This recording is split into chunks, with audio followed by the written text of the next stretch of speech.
कि नीतीश कुमार लोकसभा चुनाव के बाद फिर पलटी मारेंगे और बीजेपी के विरोध में ही जाएंगे। काशी विश्वनाथ और मथुरा ये तीनों जो हैं ये इज्जत से हिंदुओं को सौंप दो। एक टर्म है गोदी मीडिया, अंधभक्त। ये सारी ऐसी टर्म्स हैं जो फैक्ट को है ना एकदम नीचे कर देती है, डाउन कर देती है, उसकी वैल्यू घटा देती है। पॉलिटिक्स में आज का यूथ काफ़ी इंटरेस्ट ले रहा है।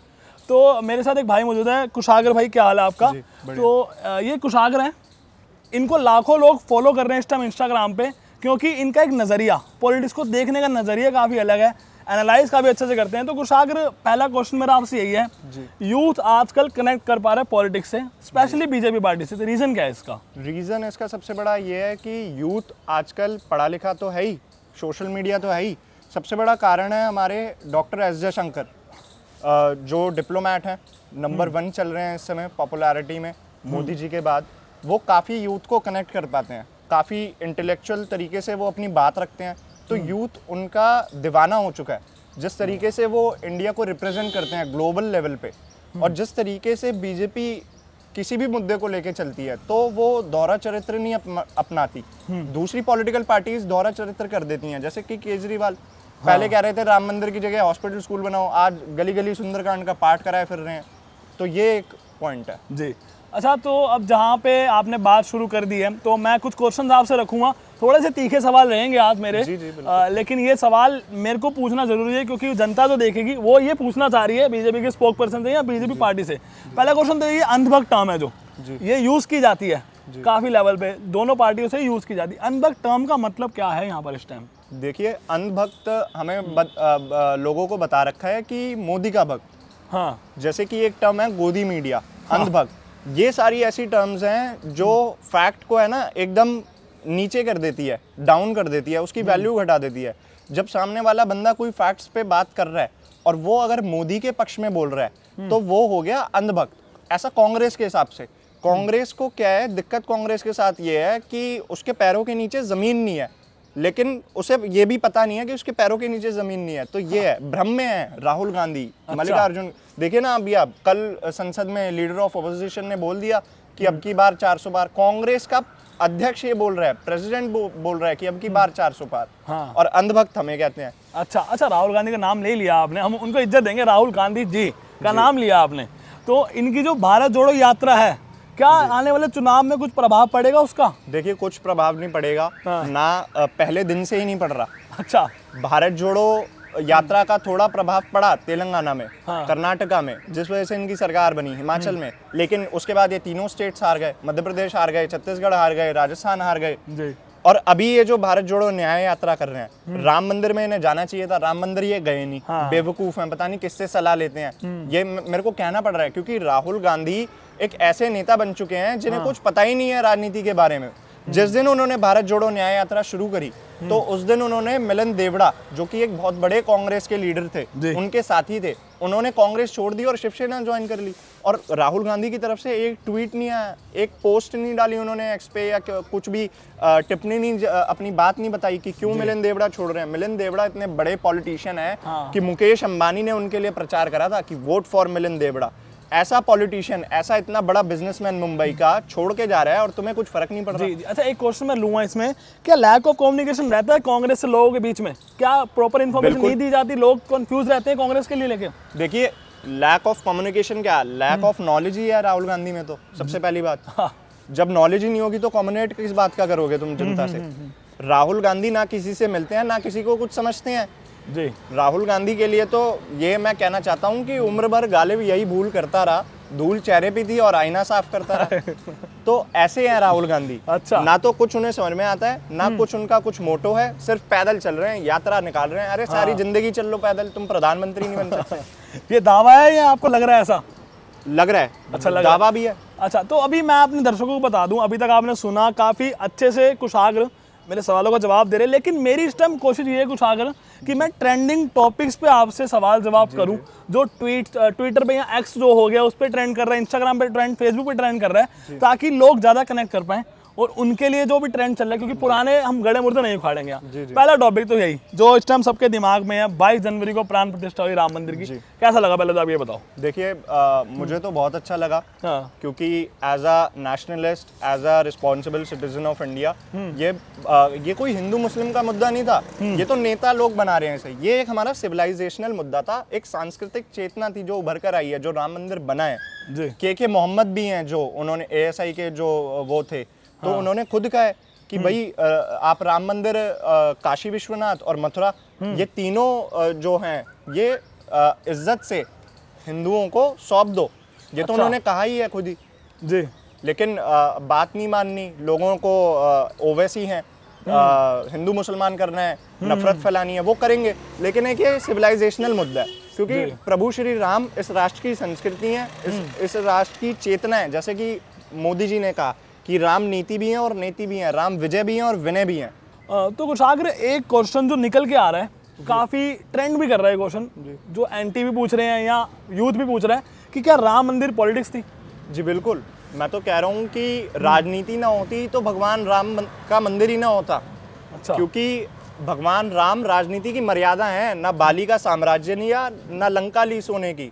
भगवान राम धर्म की मर्यादा है, बिल्कुल। भगवान राम परिवार की मर्यादा है। चाहते तो ना जाते वनवास, लेकिन पिता की आज्ञा थी तो स्वीकार करी। और भगवान राम के इस देश नाम पर इस देश में राजनीति होगी तो ये देश सुधर जाएगा, ये देश विश्वगुरु बन जाएगा।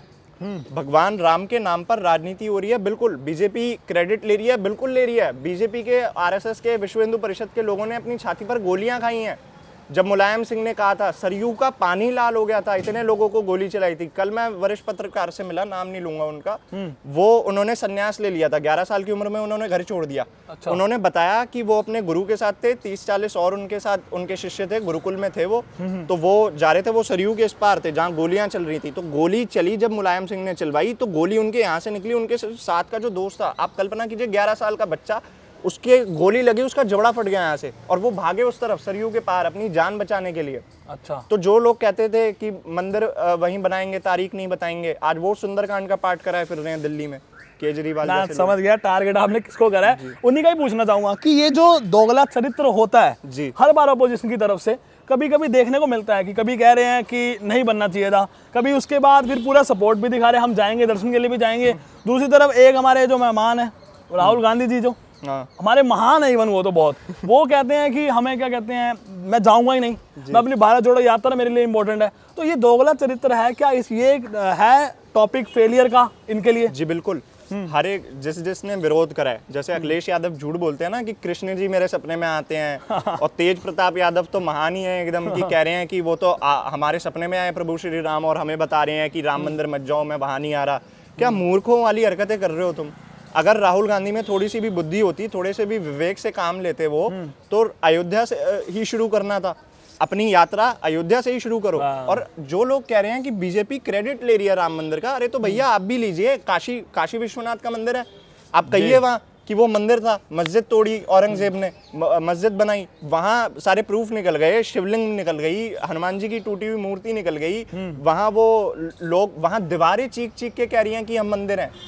तो आप ये कीजिए ना, आप लीजिए क्रेडिट, आइए कृष्ण जन्मभूमि आइए, वहाँ कहिए कि ये तो यहाँ जहाँ ईदगाह है ना, शाही ईदगाह, उसी के नीचे कंस का तहखाना है, वहीं पैदा हुए थे भगवान श्री कृष्ण। तो बीजेपी के तो ये काशी, मथुरा, अयोध्या, ये तो 40वें साल से, जब से पार्टी बनी है तब से इनके ये मुद्दे थे, तो क्रेडिट तो लेगी। तो आपको क्या लगता है इस टाइम बीजेपी को कौन सी पार्टी है जो इस टाइम पूरा फॉलो कर रही है और उसको उसका फायदा भी मिल रहा है? देखिए अभी तो कोई नहीं है, क्योंकि बीजेपी, स्पेशली नरेंद्र मोदी, प्रधानमंत्री नरेंद्र मोदी जिस तरीके से आज की डेट में ग्लोबल लीडर बन चुके हैं, तो उनके बराबर उनकी पॉपुलैरिटी में कोई भी नहीं है नेता, चाहे वो राहुल गांधी हो, चाहे वो अखिलेश यादव हो, चाहे वो केजरीवाल हो, चाहे ममता बनर्जी, मायावती, नीतीश कुमार, जैसे नीतीश कुमार ने अभी पलटी मारी। तो मैं एक भविष्यवाणी कर दूँ आपके चैनल पे कि नीतीश कुमार लोकसभा चुनाव के बाद फिर पलटी मारेंगे और बीजेपी के विरोध में ही जाएंगे। एक्सक्लूसिव बिल्कुल है, ये रील सेव कर लेना आप, है ना? ये भविष्यवाणी है मेरी कि लोकसभा चुनाव के बाद नीतीश कुमार फिर पलटी मारेंगे। अच्छा, चलिए, हमने अब काफ़ी बात भी करी, हमने काफ़ी क्वेश्चन भी आपसे रखे, लेकिन कुछ एक दो क्वेश्चन हम लास्ट में रखते हैं जो अभी भी ट्रेंडिंग टॉपिक्स पे हैं। चंडीगढ़ मेयर चुनाव पहले तो जी देखिए, पहले तो ये केस चल रहा है कोर्ट में, अच्छा, कोर्ट का जजमेंट आएगा, कोर्ट बताएगा, तय करेगा क्या सच था क्या झूठ था। लेकिन मेरे हिसाब से मेरा जो निजी ओपिनियन है उसमें ये कि ये जो एक्चुअली ये चुनाव टाला गया, हाँ, क्योंकि उन्होंने कहा कि प्रिसाइडिंग ऑफिसर बीमार है। तो आम आदमी पार्टी और कांग्रेस वालों ने हाई कोर्ट गए, हाई कोर्ट ने कहा कि चुनाव कराओ, तो प्रिसाइडिंग ऑफिसर आया, 10 दिन बाद चुनाव हुआ। जब चुनाव हुआ अभी 18 तारीख को, तो कोर्ट ने कहा कि आप इसकी रिकॉर्डिंग करोगे पूरे चुनाव की। कोर्ट के पास पूरा प्रूफ है, कोर्ट के पास पूरी वीडियोग्राफी है इसकी, जो भी हुआ वहाँ। तो जो प्रिसाइडिंग ऑफिसर है, क्या वो, मेरा सवाल है पूरे विपक्ष से कि क्या वो प्रिसाइडिंग ऑफिसर इतना मूर्ख था कि उसे ये नहीं पता कि जब उसे ये पता है कि कोर्ट की रिकॉर्डिंग चल रही है, तो और सारे चैनल्स हैं वहाँ, सारी रिकॉर्डिंग चल रही है, तो वो पर्ची पे खुद निशान क्यों बनाएगा? क्या पता वो कुछ और भी लिख रहा हो। करेक्ट। और दूसरा, मैं तो ये, और हो भी सकता है कि कुछ बीजेपी से गड़बड़ हुई हो या प्रिसाइडिंग ऑफिसर ने कुछ गलत करा हो, वो तो कोर्ट का डिसीजन होगा। कोर्ट के हिसाब से चलते हैं, संविधान के हिसाब से चलते हैं, जो वो कहेगा वो वही सच होगा। अच्छा, बाकी तो ट्विटर पे, एक्स पे मतलब काफी ट्रेंड कर रहा है, इंस्टाग्राम पे रील्स काफी आ रही हैं, और अभी कल हाल ही में ही केजरीवाल जी ने कल रैली करी है, अपना जो धरना प्रदर्शन करा, भगवंत मान जी मौजूद थे, पंजाब के सीएम, वहां उन्होंने एक नारा दिया है कि बीजेपी वोट चोर है। देखिए तो यही इस है, पर क्या ट्विटर पे ट्रेंड मैं कह रहा हूँ कि केजरीवाल जहां से निकले थे और जहां आके गिरे हैं, केजरीवाल खुद को कट्टर ईमानदार कहते हैं। अरे भाई, तुम कट्टर ईमानदार हो तो अभी तक तो तुम पे 5 ईडी के समन आ चुके हैं। नैतिकता के नाम पर तुम रिजाइन क्यों नहीं कर देते हो? अरे जिसने तुम्हारी पार्टी बनाई, कुमार विश्वास, तुमने उसको अलग करा, कपिल मिश्रा उसको अलग करा, उसको लात मारी, अन्ना हजारे जो तुम्हारे गुरु थे आंदोलन के, उसको लात मारी। कितना नीचे गिरोगे? प्रशांत भूषण को तुमने लात मारी, सबको अलग कर दिया, अब आए यहाँ सरकार बनाई, तुमने कहा था राजनीति में भी नहीं आऊंगा, राजनीतिक पार्टी बनाई, राजनीति में आए। तुमने अपने बच्चों की झूठी कसम खाई और आज राजनीति में हो, 2 बारी सीएम बन चुके हो। तुम पर इतने आरोप लग चुके हैं, क्या क्या घोटाले, दिल्ली जल बोर्ड घोटाला, बिजली के बिलों में घोटाला, ये सीबीआई में शीश महल बना दिया तुमने कहा था कि 2 कमरे का घर लूंगा, 50 करोड़ का तुमने बंगला बना दिया है, उसमें सीबीआई अलग लगी हुई है, ईडी पीछे अलग लगी हुई है। जांच के डर से दौड़ा है, केजरीवाल भगौड़ा है। अब तो ये स्पष्ट है, केजरीवाल भ्रष्ट है। तो बजाय इसके कि केजरीवाल को खुद पर जो आरोप लगे हैं उनको प्रूफ करना चाहिए, उसके बजाय वो उल्टा बीजेपी पर आरोप लगा रहे हैं। पर क्या आपको ऐसा नहीं लग रहा कि जहां एक टाइम पे हम देखते थे कि बीजेपी की टक्कर कोई पार्टी है तो कांग्रेस है, लेकिन आज उस कांग्रेस की जगह ले लिया है आम आदमी पार्टी ने? देखिए, राजनीति में समय बदलता है, परिस्थितियां बदलती हैं, पार्टियां आती हैं, जाती हैं, बनती हैं, बिगड़ती हैं, वो एक अलग है। एक टाइम पे बीजेपी के भी 2 सांसद थे, आज 303 है, अब 24 में पता नहीं अब की बार 400 पार या जो भी हो। तो समय बदलता है, हर एक का आता है। अभी आगे कांग्रेस भी क्या पता आने वाले 10-15 सालों में अगर राहुल गांधी रहे तो बंटाधार है, क्योंकि जहां जहां चरण पड़े राहुल जी के वहां बंटाधार, जहां जाते हैं बर्बादी ही ले जाते हैं। अच्छा, तो अभी बीजेपी के बराबर कोई पार्टी है नहीं, ना कांग्रेस, ना आम आदमी पार्टी, और ना ही ये समाजवादी पार्टी। ठीक है, चलो आखिरी क्वेश्चन करते हैं क्योंकि काफ़ी हमारा लंबा जा रहा है, तो इसको एंड में करते हैं। एक जो मुद्दा है, ये थोड़ा सा तीखा क्वेश्चन रहेगा आपके लिए भी और जो देख रहे हैं उनके लिए भी, और कमेंट्स में बताना इसका आप क्या आंसर भी कर दोगे, कि जो बीजेपी है ना वो सिर्फ 6 मुद्दों पर लड़ रही है जी, ठीक है, हिंदू मुस्लिम, मंदिर मस्जिद, हिंदुस्तान पाकिस्तान, इसका क्या है काउंटर आपके पास? अब मैं बताता हूँ। नरेंद्र मोदी ने क्या क्या करा है मुसलमानों के लिए। ये जो फेक नैरेटिव बनाते हैं ना, कांग्रेस ने पिछले 60 साल से ऐसा मुसलमानों की छवि बना दी कि मुसलमान तो पंचर पुत्र हैं, मुसलमान तो पत्थरबाजी करते हैं, मुसलमान तो ये हैं, मुसलमान तो वो हैं। ट्रिपल तलाक खत्म करा नरेंद्र मोदी ने। आधी इतनी मुस्लिम महिलाएं हैं जिनका जीवन ही बुरखे में निकल जाता है। आप कह रहे हो ना घूंघट गलत है, हमने माना घूंघट गलत है भाई, ठीक है, तो बुरखा गलत नहीं है क्या? पूरी महिला का जीवन बुरखे में ही निकल रहा है, उसका हक नहीं है शिक्षा का, उसका हक नहीं है बाहर घूमने का। ट्रिपल तलाक खत्म करा, कोई तलाक, उस महिला का जीवन ही बर्बाद हो गया, आप सोचिए। तो नरेंद्र मोदी ने ये काम करा है मुसलमानों के लिए। हर घर जल योजना लाए नरेंद्र मोदी, तो क्या हिंदू मुसलमान देखा? LPG गैस योजना लाए, तो क्या हिंदू मुसलमान देखा? हिंदुओं के लिए नहीं कर रहे, मुसलमानों के लिए नहीं कर रहे। जो हिंदू मुसलमान कर रहा है वो कांग्रेस कर रही है। आप देखिए समाजवादी पार्टी में जब मुलायम सिंह अखिलेश यादव सीएम थे तब कितने दंगे होते थे, 5-5 साल में 20-20 दंगे होते थे। और अभी देख लीजिए आप, जब से योगी हैं तब से लॉ एंड ऑर्डर कितना अच्छा है, तब से दंगे नहीं हो रहे हैं। आपका समर्थन है, जो अंतिम मेरा प्रश्न यही है आपसे कि जब आपका जो समर्थन है, मेरे को तो समझ आ गया किसको समर्थन करो, लेकिन अपने मुंह से ही बता दो किसको आप समर्थन देंगे और देते रहेंगे। देखिए, अभी तक तो मेरा सपोर्ट बीजेपी को है, क्योंकि बीजेपी के सामने कोई और विकल्प नहीं है और कोई पार्टी नहीं है, हमारे पास कोई ऑप्शन नहीं है। एक तरफ राहुल गांधी है, पता नहीं क्या ही चल रहे हैं, एक तरफ ममता बनर्जी हैं जो लोकतंत्र की हत्या कर रही हैं बंगाल में, एक तरफ समाजवादी पार्टी है, उसका कुछ अता पता ही नहीं है। पिता के नाम पर राजनीति चल रही थी, अब पिता चले गए हैं तो बंटाधार हुआ पड़ा है राजनीति में। केजरीवाल जो कह रहे थे भ्रष्टाचार खत्म कर दूंगा, आज वो भ्रष्टाचार में पूरी तरीके से लिप्त हैं। तो अब किसको वोट देगा? एज अ रिस्पॉन्सिबल सिटीजन मेरे को भी तो किसी को वोट देना होगा। तो बीजेपी सही है। बीजेपी की जो नीति बनाती है, जैसे कि अभी प्रधानमंत्री ने बोला ज्ञान, तो गरीब, युवा, अन्नदाता, नारी शक्ति, इससे बढ़िया और कुछ हो नहीं सकता कि आप इन चारों लोगों को लेके चल रहे हो।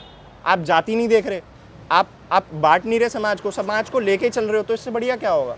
जी, तो जहाँ तक हमने कुशाग्र के बारे में सुना, मेरे को लग रहा है पूरा यूथ भी इनसे रिलेट कर पाएगा कि क्यों यूथ जो है वो इंटरेस्ट ले रहा है इतना पॉलिटिक्स में, और खासकर किस पार्टी को सपोर्ट कर रहा है। वो आपने सुना ही, बीजेपी को काफ़ी सपोर्ट कर रहा है, फैक्ट्स इन्होंने दिए काफ़ी अच्छे। लेकिन हमारा चैनल ये प्रमोट नहीं कर रहा है कि आप उसी पार्टी को सपोर्ट करो। आपको, हमारा काम था आपको उस ट्रेंडिंग टॉपिक्स का जवाब देना जो आपने सुना ही कुशाग्र के मुंह से। और इनको अगर और सुनना है आपको तो इनके इंस्टा पे फॉलो कर सकते हैं आप इनको, वहाँ पे आप इनको सुन सकते हैं, काफ़ी अच्छा बोलते हैं। लेकिन आपकी अपनी राय है, हम आपको कुछ डाइवर्ट नहीं कर रहे, हम सिर्फ बता रहे हैं आपको कि हम आपको आंसर देंगे यार ट्रेंडिंग टॉपिक्स का जो हमने दिया। तो अभी के लिए फिलहाल इतना ही। मैं चिराग, कैमरा पर्सन अमनदीप के साथ, धन्यवाद।